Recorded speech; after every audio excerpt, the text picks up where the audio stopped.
There's an epidemic of men's violence, screams the ABC. Australia's domestic violence crisis is out of control, the fearmongers in the media tell us. All men must take responsibility for this terrible state of affairs, says the PM.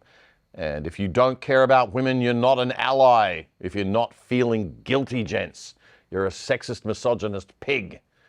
And we had a so-called National Cabinet meeting on Wednesday focused on the issue. They're the meetings that prime ministers and premiers have when they don't actually want to take leadership on an issue so they can share the blame around when things don't work out. Albo following in ScoMo's spineless footsteps there. So good for the nation. The tragedy of domestic violence is not a myth. It does exist, as it always has. The tragedy of intimate partner homicide is also not a myth. It exists, as it always has. I want to be really clear here. Domestic violence is a terrible thing, and it does impact women more than men because the biology of men is different to women. Men are more wired for physical violence, and when we use violence, we do greater damage. That's not an excuse in any way. That's just the reality. What this show is about today is the use of domestic violence as an issue for political and cultural control. So please keep that very important distinction in mind as you think about what we're putting forward here today. Part of being a good man is keeping your natural tendency to greater violence in check, being a white knight, not an aggressive, dumb thug. Boys who are fathered well or who are smart enough to overcome absent or bad fathering by themselves are taught to use their strength for good, to protect women and children, never against women and children or other men, unless those men pose a real threat. It's a pity we still don't value a lot of these old masculine ideals culturally, but most men in Australia actually do. There are definitely some revolting creeps out there, but the idea that all men have a problem or Australia has a problem with men generally and the way we think and act generally is bad, that is nothing but a third or fourth wave radical feminist sexist misandry attack. Or in simple terms, good old-fashioned man-hatred playing out in our media and politics. And folks, it simply must stop.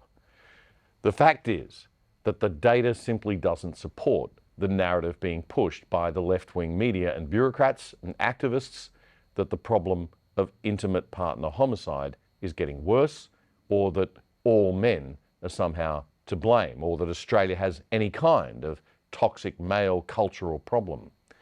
In fact, the data shows the exact opposite.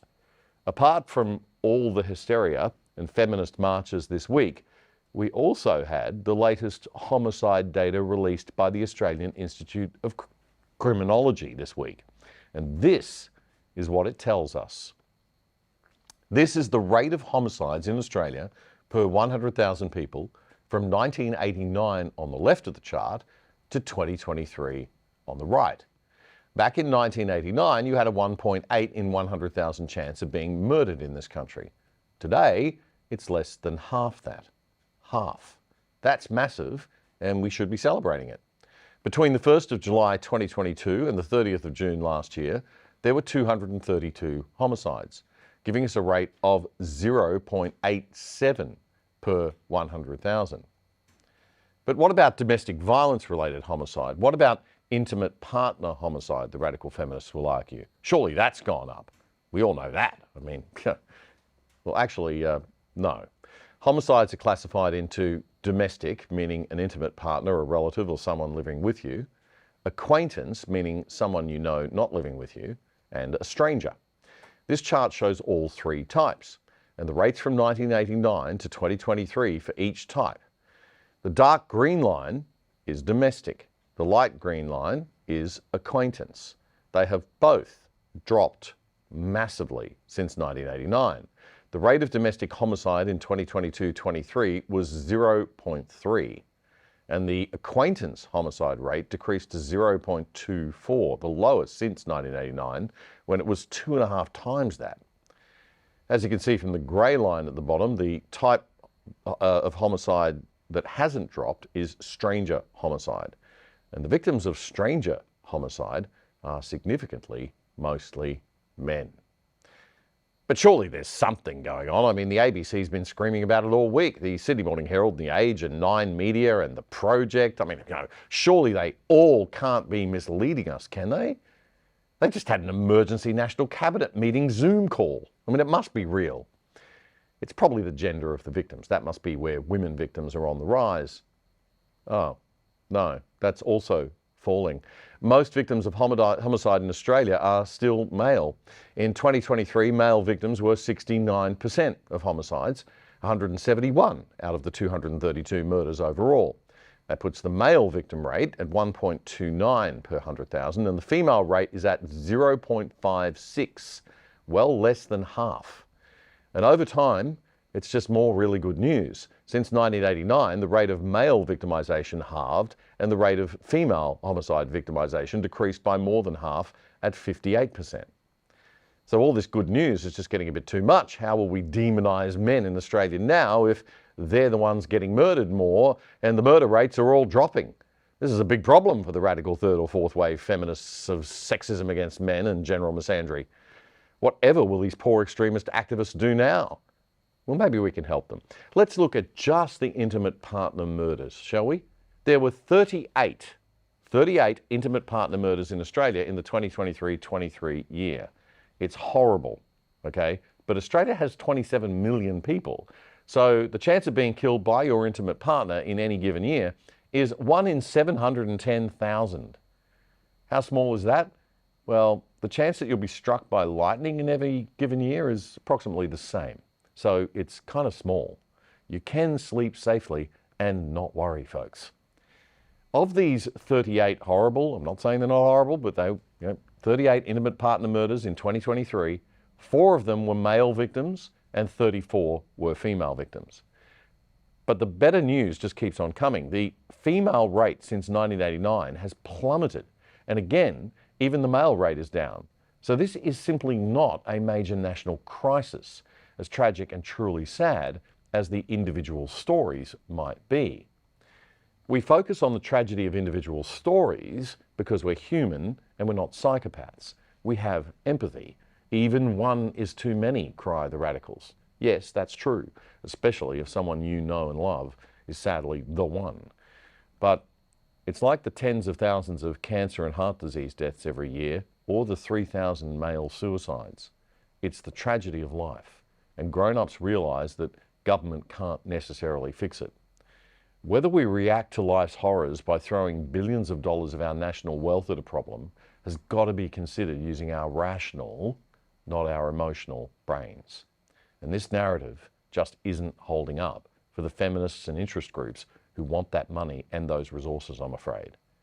But they know that they've got an emotional ace to play, and they can easily make any politician or journalist or news commentator who resists their narrative look totally mean-spirited and evil. Believe me, I'd rather ignore this story and get more viewers and be more liked.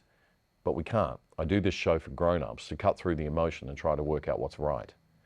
When the data, that means reality, doesn't fit the narrative that they want to push, the feminists never say, oh, okay, you're right, my bad, sorry. They just double down on the emotion. They get into the abuse hurling and shout twice as loud to drown out the facts and reality. And if a man like me dares to present data like this, they will shout me down and call me all sorts of vile names. Well, I'm sorry, but the data just doesn't back up the hysteria. It doesn't support your marching in the street. It just doesn't. It's a real Ben Shapiro, the facts don't care about your feelings issue. The Australian government already has a 10-year, $2.3 billion gendered violence action plan. That was already highly questionable as a use of public money and resources. Now they're throwing another $900 million plus after their little national cabinet meeting on Wednesday. So it's $3.2 billion now. That's a lot of money. Way too much, in my view, when we have so many other urgent issues and are in so much national debt already for a problem that seems to be decreasing, not increasing. But of course, we're not allowed to say that as men. But hang on. Maybe we are improving, but we're really bad by world standards. It's Australian men that are the problem, that all that toxic masculinity in our macho Aussie culture, right? No, wrong again. Sorry. This is a map of all countries by murder rates. The dark green ones are the countries with the far lower rates. And look, toxic masculinity Australia is, it's dark green. We're in the less than 1 in 100,000 category with China, where you've got more chance of being killed by the government than anyone else, and Spain, Portugal and Italy, those Latino countries where men are well known to be very shy and retiring when it comes to expressing their sexuality. Not. No, this narrative is an absolute dog, feminists, but they will keep pushing it and our media and pollies will keep lapping it up. Why? Because you can't stand up against it without looking like crap. So they're all too gutless to stand up and be the first ones to speak the truth. But somebody has got to have the courage to do that, or it's just going to get worse and worse. Do you? If you like that content and you want to watch more, join us at adh.tv for all of our great content. But also, if you watch here on YouTube, hit that subscribe button and that bell. Subscribe here if you like, or watch full episodes here. All of it helps us, and we will make sure that the awful conspiracy theory about YouTube and Google suppressing right-wing content is completely ended forever.